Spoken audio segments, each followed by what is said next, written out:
Hello future officers, IBPS PO mains के descriptive को लेकर काफी टेलीग्राम पे क्वेश्चंस थे। मैम इस बार आईबीपीएस पीओ मेंस ने अपना डिस्क्रिप्टिव का पैटर्न बदल दिया है। अरे पूरा नहीं बदला बच्चा, थोड़ा सा बदला है। ऐसे तो एज यूजुअल है, उसको तो वो छेड़ता ही नहीं। अब बची बात कॉम्प्रिहेंशन की। लेटर को हटा के कॉम्प्रिहेंशन डाल दिया है, बट इस बार सब्जेक्टिव कॉम्प्रिहेंशन है। उसी के बारे में हम डिस्कस करते हैं और नोटिफिकेशन के डिटेल्स में भी थोड़ा जाते हैं। So let's get ready for this year's IBPS PO Descriptive 2025. सबसे पहला IBPS PO Descriptive में 2 क्वेश्चन है as usual. 30 mark, 25 mark, 30 minute.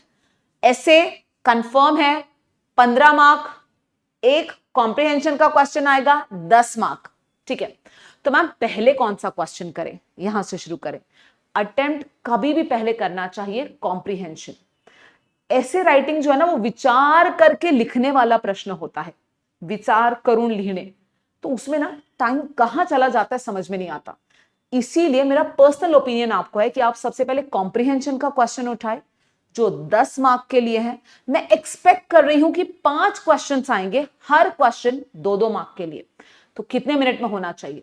ये क्वेश्चन आपका कवर अप होना चाहिए 12 to 15 मिनट्स, और बाकी का टाइम आप दे सकते हैं 15 मिनट आपके ऐसे राइटिंग को। आपको 5 क्वेश्चंस हैं, प्लीज आप फास्ट में पैसेज पढ़ें, फास्ट में। ओके, जस्ट उसका जनरल आइडिया कैप्चर करें कि ये पैसेज बोल क्या रहा है। क्वेश्चंस पे जाएं and start typing the answers. Comprehension subjective है, आपको आंसर्स टाइप करने हैं। ठीक है, तो बच्चा अगर एवरेज हम देखें कि मैम 5 क्वेश्चन है 10 मार्क के लिए, एक क्वेश्चन 2 मार्क, कितने नंबर ऑफ वर्ड्स? मेरे हिसाब से हर क्वेश्चन को 40 से 60 शब्द भी अगर आपने टाइप कर दिया ना तो बहुत है। ठीक है, बट रेलिवेंट वर्ड्स टाइप करो। रेलिवेंट वर्ड्स वो बहुत इंपॉर्टेंट है। क्यों मैम? ऐसे और कॉम्प्रिहेंशन कौन चेक करने वाला है? नोटिफिकेशन में क्लियरली आईबीपीएस पीओ ने मेंशन किया है कि it is going to be an automated assessment. अब क्योंकि उन्होंने ओपनली कहा है तो मैं भी कुछ चीजें ओपनली यहां बता दूं। ऑटोमेटेड असेसमेंट होता कैसे है, कौन से techniques and all these things, will just check that. Okay, so topics भी क्लियरली मेंशन कर दिया उन्होंने कि हम लेंगे emerging trends in banking sector, ethics, current events, socio economic issues, technology के ऊपर पूछेंगे एंड ऑल दिस। तो बेटा मैं आपको बता दूं सबसे पहले कि अगर if the topic we says ethical, ethics के ऊपर कुछ पूछा तो जनरल एथिक्स के ऊपर कुछ पूछ सकते हैं। जैसे मैंने कुछ निकाले हैं पर्सनली टॉपिक्स, जैसे कि how important are ethics in shaping human behaviour, ये जनरल हो गया। और ये हम आईबीपीएस पीओ नहीं, एसएसए इंग्लिश के डिस्क्रिप्टिव टेलीग्राम पे ऐसे ही टॉपिक्स पोस्ट कर रहे हैं, प्लीज आप उनको चेक करें। प्रोफेशनल एथिक्स में आ जाएगा आपका टाइम मैनेजमेंट हो गया, आपकी पंक्चुअलिटी हो गई, आपके वर्क प्लेस एथिक्स हो गए, एथिक्स इन लीडरशिप हो गई। एमर्जिंग इश्यूज इन एथिक्स में मेरे हिसाब से मैंने लिखा है कि डिजिटल प्राइवेसी आ सकता है, क्योंकि ये भी एथिकल चीज है, आप किसी की प्राइवेट लाइफ में एंटर हो रहे हैं डिजिटली, सो वो एक आ सकता है। पर्सनल एथिक्स को लेकर वो बोल सकते हैं कि how important is honesty personally for you, तो एथिक्स के टॉपिक को, एथिकल टॉपिक को लेकर ये चीज आ सकते हैं। Then let's talk about technology and innovation. Yes, AI को लेकर बहुत ज्यादा है अभी शोर, तो आएगा। सोशल मीडिया को लेकर बहुत ज्यादा शोर है, तो वो आएगा। मेटावर्स को लेकर आ सकता है, this can be the next topic which is related to technology. Socio economic issues को अगर हम बात करते हैं थोड़ा सा नजदीक जाके, so definitely we have this one big thing coming up is poverty, गरीबी के बारे में आएगा। Globalisation on the developing economies क्या हो सकता है। We can also go for education as the tool to break the poverty cycle, ये आ सकता है। माइक्रो फाइनेंस आ सकता है क्योंकि बैंकिंग रिलेटेड है। और अगर आप इमर्जिंग ट्रेंड्स इन बैंकिंग देखें तो ब्लॉकचेन आएगा, बिग डेटा एनालिटिक्स आएगा, एआई इन बैंकिंग आएगा, crypto currency, green banking, open banking, cyber security, ये सारे टॉपिक्स आ सकते हैं इसमें। करंट इवेंट में हाँ, बिकॉज अभी ग्लोबल वॉर, ग्लोबल पीस को लेकर बहुत सारी चर्चा चल रही है, so that can be one interesting topic for essay as well as comprehension. ये सारे टॉपिक्स की डिटेल प्रैक्टिस हम लोग एसएसए के डिस्क्रिप्टिव टेलीग्राम ग्रुप पर ले रहे हैं, टॉपिक्स पोस्ट हो रहे हैं, आप प्लीज हमसे कनेक्टेड रहिए थ्रू दैट। ओके, नेक्स्ट तो मैम असेसमेंट कैसे होता है, अभी चेक कैसे होगा ऐसे, ठीक है। क्लियरली उन्होंने अपने नोटिफिकेशन में दिया कि हम ऑटोमेटेड असेसमेंट करने वाले हैं for writing proficiency. Okay, so no human is going to check your essay और कॉम्प्रिहेंशन। तो मशीन कैसे चेक करती है?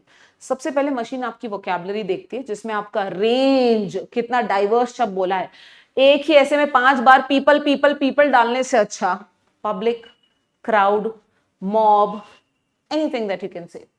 डाइवर्स करें, वर्ड चॉइस बहुत इंपॉर्टेंट है। अगर आप टेक्निकल ऐसे ले रहे हैं तो टेक्निकल वर्ड्स डालें, मोरालिटी पे ऐसे हैं तो ह्यूमन बिहेवियर रिलेटेड वर्ड्स डालें। तो word choice is also going to be very important. Spellings are again very very very important vocab में। नेक्स्ट होता है आपका ग्रामर। ग्रामर में लेकिन बहुत ज्यादा प्रेपोजिशनल, कंजंक्शन बेस्ड या एडवांस ग्रामर नहीं चेक होता है, हाँ, बट बेसिक टेंस और एसवी वो जरूर चेक करेंगे आपका, ठीक है। आप सेंटेंस कितना वैरायटी में बना रहे हो, जैसे कि हर बार I am a doctor, I am a girl, I am a teacher, यानी making every sentence in simple present tense, ऐसा नहीं होना चाहिए। कुछ सेंटेंसेस आपके प्रेजेंट कंटिन्यूअस में दिख रहे हैं, वैरायटी दिख रही है वहां पे सेंटेंसेस में, कुछ सिंपल हैं, कुछ कॉम्प्लेक्स हैं, कुछ कंपाउंड सेंटेंसेस है, वी नीड वैरायटी, ठीक है।